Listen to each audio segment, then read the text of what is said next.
இன்றைக்கி நம்ம வீட்டில் என்ன சமையல்னு பார்க்கலாம். சுட சுட புளி சாதம், முந்திரி பருப்பு போட்டு சுவையான புளி சாதம் செஞ்சுருக்கேன். புளி சாதத்துக்கு ஏற்ற கத்திரிக்காய் தொக்கு செஞ்சுருக்கேன். அடுத்து வாழைக்காய் வறுவல். இன்றைக்கி இதாங்க ஸ்பெஷல். சாப்பிடலாமா? சாப்பிட்டு பாருங்கம்மா.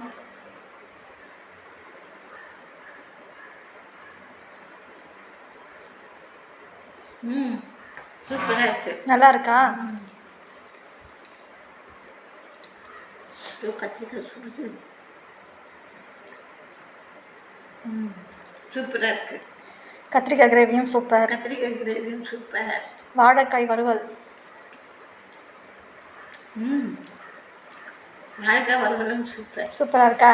எல்லாமே நல்லா இருக்கு. நான் சாப்பிடுறேன், நீங்களும் சாப்பிடுங்க. நாங்களும் சாப்பிட போகிறோம். பாய். பாய்.